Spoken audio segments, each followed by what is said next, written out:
Jadi kalau kita bicara mengenai karisma dalam hidup gereja, itu berarti juga karisma di dalam kita ya sebagai gereja. Jadi kalau bicara gereja itu kan artinya bukan gedung, bukan bangunan, juga bukan hierarki para uskup atau imam ya, tetapi kita semua. Jadi kalau kita mau lihat gereja ini dari awal sampai sekarang itu selalu dijiwai oleh Roh Kudus. Setelah Yesus naik ke surga, Dia akan menjanjikan Roh Kudus ya akan diutus setelah Yesus naik ke surga untuk mendampingi gereja, untuk karya-karya gereja. Tanpa Roh Kudus itu gereja nggak mungkin bisa hidup dan bertahan hingga saat ini. Jadi tanpa Roh Kudus kita itu nggak bisa gereja bertahan. Nah, gereja saat ini hidup, punya daya, punya kekuatan, itu bukti bahwa Roh Kudus itu berkarya. Secara khusus memang lewat karisma, Roh Kudus itu menyatakan lagi perbuatan-perbuatan, tanda-tanda kehadiran Tuhan yang ajaib untuk menguatkan dan menyertai kehidupan kita. Di abad pertama, Roh Kudus itu hadir dengan berbagai macam karisma. Kita kalau baca di Kisah Para Rasul, setelah Yesus dengan segala macam karya yang penuh mukjizat ya, menyembuhkan orang buta, lumpuh, tuli, membangkitkan orang mati, demikian pula ketika Yesus sudah naik ke surga, para rasul melanjutkan karya-karya Tuhan dengan segala macam perbuatan-perbuatan yang ajaib juga. Kita lihat kan bagaimana Paulus juga itu membangkitkan orang mati ketika Eutikus itu yang duduk di jendela, kemudian ngantuk karena dengerin Paulus, lalu jatuh, kemudian dihidupkan kembali. Terus bagaimana Petrus menghidupkan Dorcas, kemudian bagaimana mereka, Filipus melakukan berbagai macam pewartaan dengan banyak sekali mukjizat. Itu semua terjadi di dalam gereja. Dan juga saat ini kita bisa melihat itu juga menjadi suatu pengalaman kita sehari-hari ya, ketika kita melayani. Karena kita tahu bahwa Roh Kudus dicurahkan untuk kita.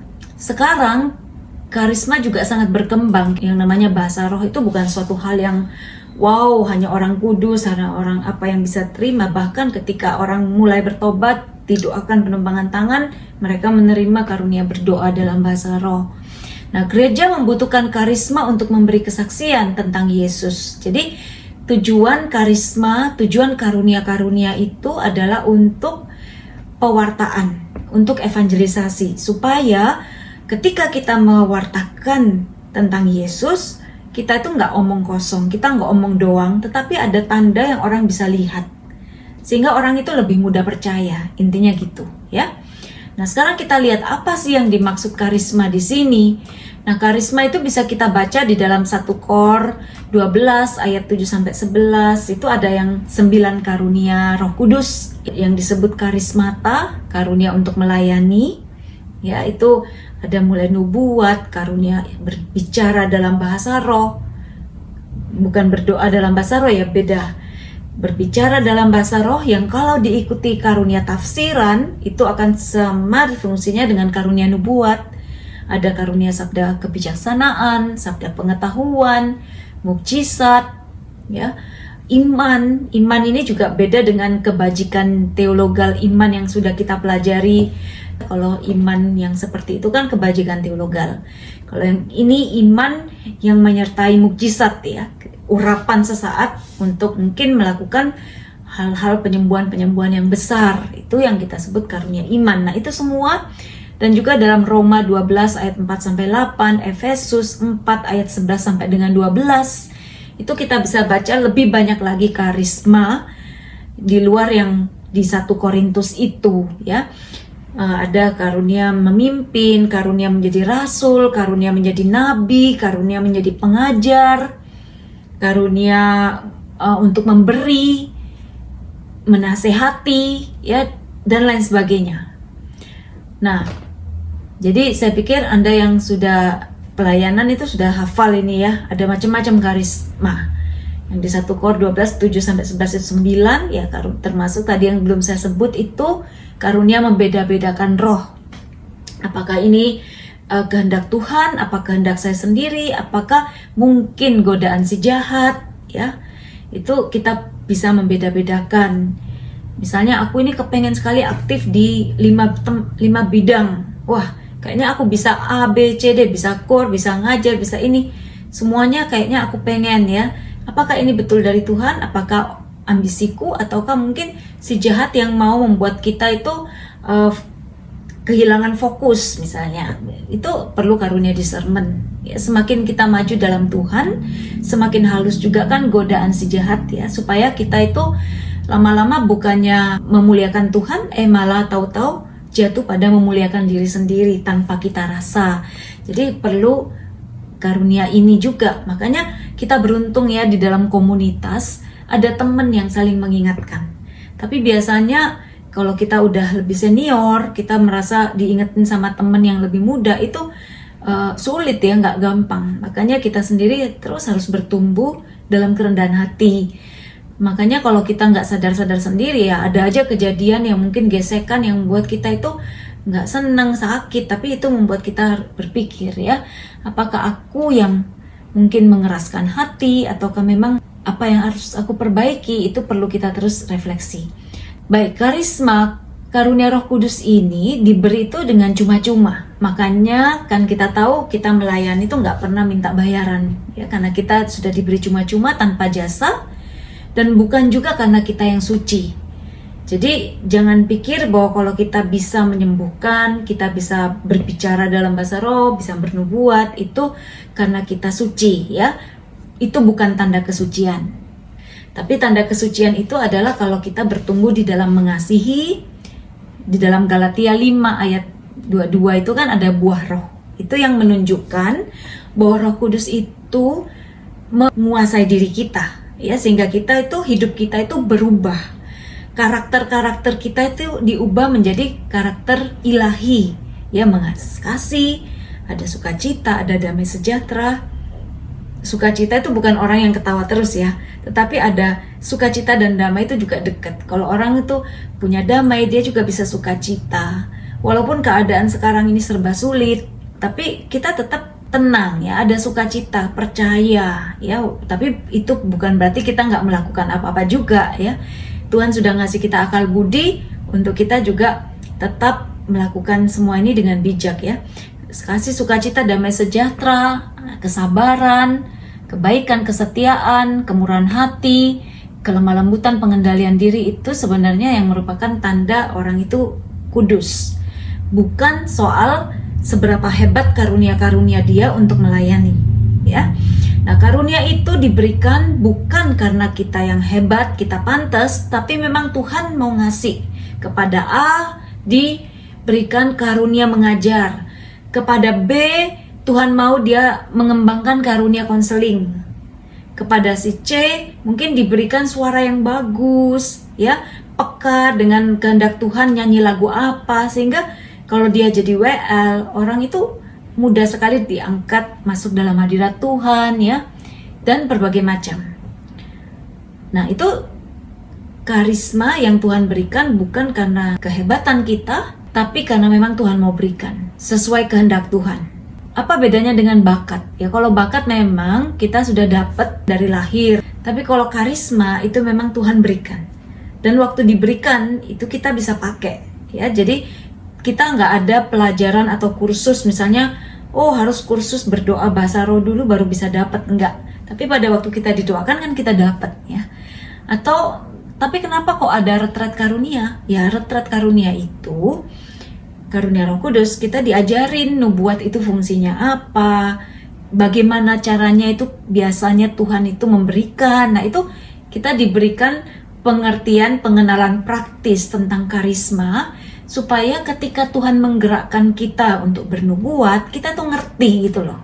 Kita nggak diem aja, dan kita juga belajar bahwa oh iya, kalau aku diberi karunia nubuat itu disampaikan, kapan waktunya menyampaikan, ya itu semua kita diajarin dalam workshop. Nah, jadi itu hal-hal praktis ya, supaya kita bisa ngerti ketika Tuhan menggerakkan kita, dan kita tahu fungsinya apa, supaya kita rindu. Ini ada dua konsekuensinya. Kalau ini diberikan Tuhan cuma-cuma, itu berarti kita nggak usah minder, kita nggak usah merasa oh nggak mungkin aku dapat. Karena apa? Oh, aku ini banyak dosa, aku ini belum matang dan lain sebagainya. Itu bukan urusan kita untuk menilai diri sendiri ya.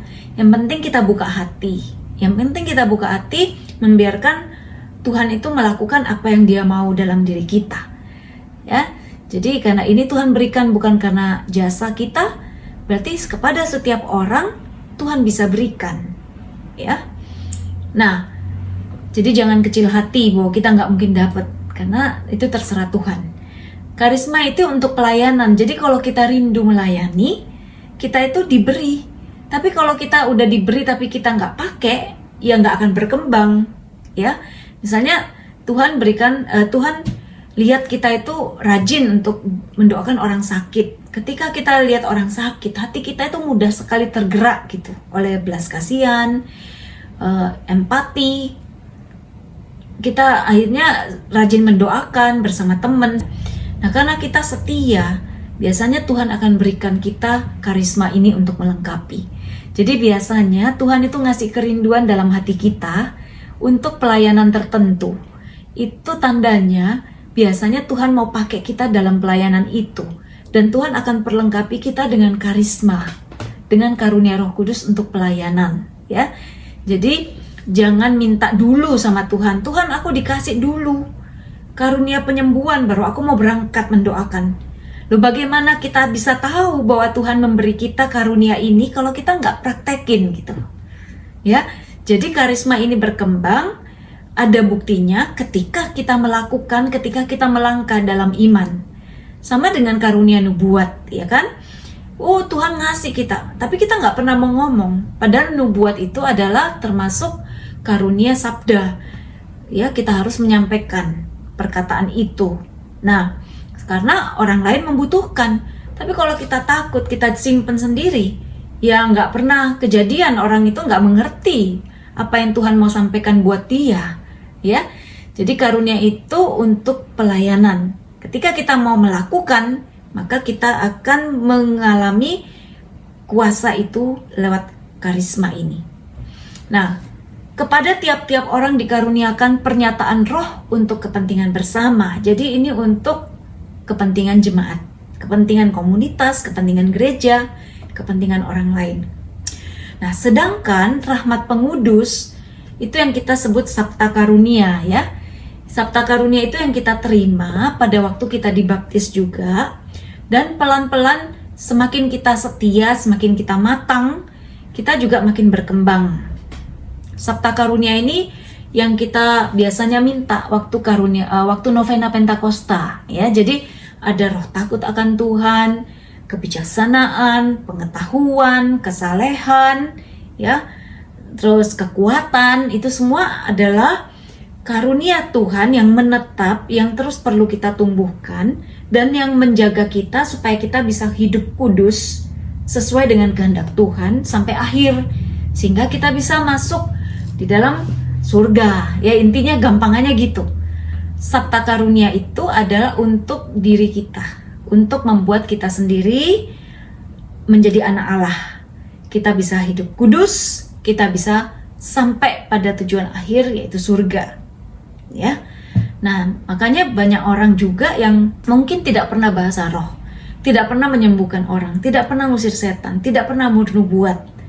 Tapi mereka itu hidup kudus karena memang sabta karunia itu berkembang dalam hidupnya karena dia itu tekun, setia, melakukan semua kewajiban-kewajiban dengan baik, dia punya relasi yang dekat dengan Tuhan. Sekarang kita lihat tujuan karisma.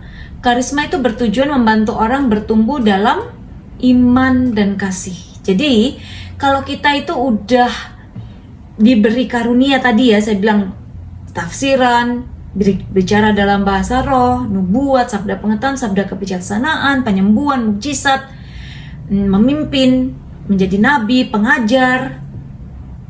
Nah, itu semua untuk apa? Supaya orang lain bertumbuh imannya dan juga bertumbuh di dalam mengasihi Tuhan. Nah, kalau orang lain bertumbuh, selayaknya kita juga dong bertumbuh, tapi tidak otomatis. Makanya sering saya bilang, banyak orang yang mungkin pelayanannya hebat, ya, bisa berkhotbah, bisa ngusir setan, kalau nubuatnya itu tergenapi gitu.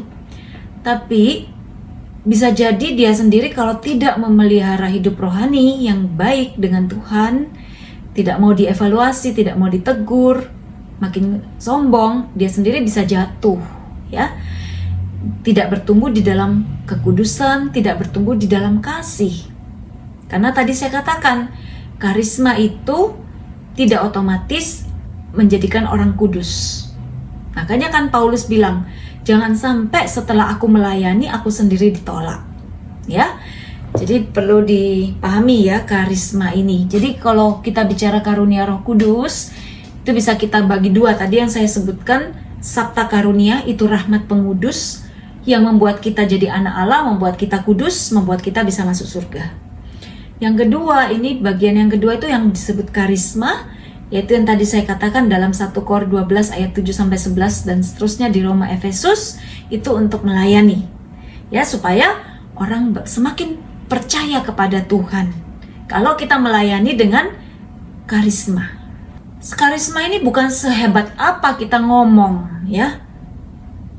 Tetapi bagaimana orang itu dibangun imannya. Setelah mendengarkan khotbah kita, setelah mendengarkan pengajaran kita, bagaimana, apakah orang itu bertobat? Apakah orang itu rindu kepada Tuhan? Apakah orang itu disentuh hatinya oleh Tuhan? Itu yang penting. Jadi karisma itu bukan soal kita retorika ya. Misalnya berkhotbah itu yang penting kita bisa ngomong, itu latihan teknik public speaking yang hebat banget. Sampai jam terbangnya banyak, bukan soal itu saja. Itu memang penting, tapi nomor 2. Yang paling penting adalah relasi dengan Tuhan ketika kita melayani.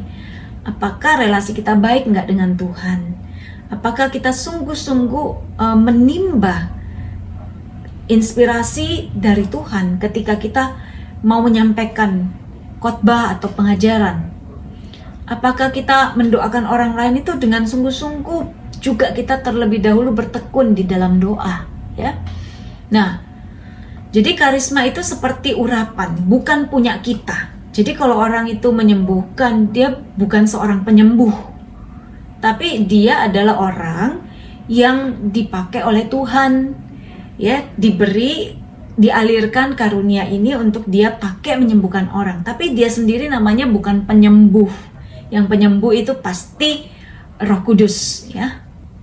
Jadi kalau kita melakukan pelayanan-pelayanan, kita jangan menganggap, oh aku ini punya karunia nubuat, mukjizat, aku ini punya karunia mengajar. Kita nggak ngomong kita punya, karena itu adalah urapan, itu adalah dorongan sesaat Tuhan kasih pada waktu kita pelayanan, pada waktu kita dibutuhkan, seperti itu, ya. Nah, tapi rahmat pengudus itu terus-menerus hadir dalam diri kita. Ya, Roh Kudus itu bisa hadir lewat rahmat pengudus ini yang menolong kita untuk hidup sehari-hari, dan juga Roh Kudus bisa memanifestasikannya di dalam karisma untuk menolong pelayanan kita. Kalau kita semakin bertumbuh dalam iman, dalam cinta kepada Tuhan, cinta kepada orang lain, maka Tuhan juga akan nambahkan karunia karisma itu dalam pelayanan kita. Manifestasi, kalau saya ngomong manifestasi, itu artinya Roh Kudus itu mewujudkan dirinya juga di dalam pekerjaannya dan di dalam karisma tadi. Jadi ketika orang itu melayani dengan karisma, ya, bernubuat, bahasa roh, WL, ya, dengan sungguh-sungguh mengandalkan kasih dan kuasa Roh Kudus, itu memang di situ Roh Kudus hadir, itu loh maksudnya, ya. Roh Kudus ini tujuannya apa? Memanifestasikan kehadirannya lewat karisma Roh Kudus supaya orang itu semakin memuliakan Kristus. Orang itu makin percaya sama Yesus, ya. Mengungkapkan kemuliaan Kristus. Dikatakan dalam Yohanes 15 ayat 26, kalau Roh penghibur, yaitu Roh Kudus, ya, yang kuutus itu datang, yaitu Roh kebenaran yang keluar dari Bapa, ia bersaksi tentang aku. Jadi, kalau orang menyembuhkan dan kemudian tidak membawa orang yang dilayani itu untuk bertobat, untuk mengenal Kristus, maka kita perlu meragukan, ya, apakah dia benar-benar berkarya dengan mengandalkan kuasa Roh Kudus. Karena Roh Kudus selalu membawa orang itu untuk semakin dekat kepada Kristus, kepada Tuhan, ya, dan memuliakan Tuhan. Para rasul dan murid dipenuhi Roh Kudus agar dapat memberi kesaksian tentang Yesus. Ya, jadi karisma itu menguatkan kesaksian Injil. Baik, sekarang kita juga diminta untuk bersaksi. Ya, Paus Yohanes Paulus II menyerukan evangelisasi baru. Evangelisasi baru juga termasuk re-evangelisasi. Kalau kita mau membagikan kepada orang lain, kita juga terlebih dahulu harus dibakar ya oleh Roh Kudus, dibakar oleh cinta. Ya. Nah, cinta itu nggak pernah mau diam. Cinta itu nggak pernah puas hanya menikmati sendiri. Cinta itu pasti mau dibagikan. Coba deh kalau kita nih jatuh cinta nih, atau kita mencintai anak kita, atau kita mencintai orang tua, atau kita mencintai pasangan, maka pasti kita nggak diem. Tapi kita mau melakukan sesuatu, apa yang kita anggap baik, kita mau bagiin, kita masak yang enak supaya anak kita itu seneng makannya, kita masakin yang bergizi. Juga pasangan kekasih mau selalu membahagiakan orang yang dicintai. Sama, kalau kita itu dibakar oleh Roh Kudus dengan api cinta, maka kita juga pasti mau mengasihi Tuhan. Dan kita tahu perintah Tuhan itu apa? Mengasihi sesama. Jadi kita pasti juga mau berbuat untuk sesama kita. Ya, Tuhan menyembuhkan banyak orang tergerak oleh belas kasihan. Demikian juga kita mungkin saat ini mau melayani karena kita juga ingin mengasihi ya, membawa kasih Tuhan itu kepada orang lain. Nah, demikian juga Paulus mengatakan, aku tidak mengajar dengan hikmat manusia, tapi dengan keyakinan akan kekuatan Roh Kudus. Jadi ketika kita datang kepada orang lain, kita nggak usah melihat, mengukur kemampuan kita ya. Kita datang aja dengan rendah hati, dengan tulus, dan kita sungguh-sungguh mengandalkan kasih Tuhan. Kita niat mengasihi orang lain, di situ sebenarnya Tuhan hadir. Pewartaan dengan tanda. Filipus itu membawa banyak pertobatan kalau kita baca dalam Kisah Para Rasul 8 ayat 6-7 ya. Banyak orang umat di Samaria itu bertobat karena tidak hanya ngomong yang gak ada isi, tetapi penuh kuasa dan ada mukjizat. Kadang-kadang orang itu pertama-tama itu datang karena pengen sembuh, mau lihat mukjizat. Nggak apa-apa, itu mungkin motivasi awal ya. Tetapi setelah itu kita yang melayani, kita harus mengantar mereka pada Tuhan bahwa ini kuasa Roh Kudus yang menyembuhkan. Jadi jangan sampai kita melayani membuat orang itu cari kita, tergantung pada kita. Pertama-tama mungkin iya, tapi setelah itu kita perlu ngajarin dia untuk berdoa sendiri, bisa punya relasi dengan Tuhan, bisa baca kitab suci sendiri. Mereka akhirnya semakin mengenal Tuhan. Dan kita bisa lepasin, ikutin komunitas, dia bisa belajar sendiri, bersama-sama, tidak tergantung pada kita. Karisma membuka hati orang untuk melihat kehadiran Allah dan percaya kepada Injil. Jadi itulah tujuan ada karunia-karunia di dalam gereja, yaitu supaya orang bisa melihat, oh Yesus itu hidup, oh Yesus itu sayang sama aku, Allah itu memang sungguh ada gitu ya. Supaya orang-orang yang kita wartakan itu percaya kepada Injil, orang-orang yang kita layani itu percaya kepada Injil. Saya tidak melihat Anda itu orang yang semata-mata dilayani ya, tetapi saya membayangkan nanti kita semua itu adalah orang-orang yang menerima karisma, menerima karunia untuk melayani. Makanya tadi saya menjelaskannya itu banyak ke arah situ ya. Kita nggak bisa ngukur iman orang. Ada orang yang mungkin relasi pribadinya begitu dekat sama Tuhan, dan Tuhan sudah memberikan banyak sekali karunia kepada Anda saat ini. Bisa seperti itu ya. Jadi Anda perlu sungguh-sungguh menyadari, oh kalau saya diberi karisma ini, karunia-karunia ini, ya saya harus pakai. Seperti itu. Kalau saya, kok banyak orang ya yang telepon saya minta konseling pas masa pandemi ini. Bisa jadi Tuhan itu memang mau pakai Anda untuk karunia konseling, untuk pelayanan konseling, diberi karunia sabda pengetahuan, sabda kebijaksanaan, sehingga tanpa harus Anda belajar 4 tahun jadi psikolog, mungkin Anda bisa memberikan suatu nasihat yang langsung kena di hati, ya, langsung masuk pada inti masalah. Itu karena Roh Kudus yang berkarya lewat Anda, gitu. Jadi kalau Anda saat ini misalnya diminta ngajar, jangan saya. Lah, ya itu berarti, kenapa kok jangan saya? Saya nggak bisa, saya belum bisa gitu. Saya masih PPAT 2. Nah, kalau kita sudah ngomong nggak bisa, kita kan membatasi karya roh di dalam diri kita. Ya, kalau Anda dipilih oleh teman-teman sebagai pelayan sel, Anda dipilih oleh pelayan sel untuk ngajar, untuk ngasih kesaksian, untuk jadi WL, berarti ya Anda dipercaya oleh teman-teman, ya. Anda dipercaya juga oleh Tuhan namanya.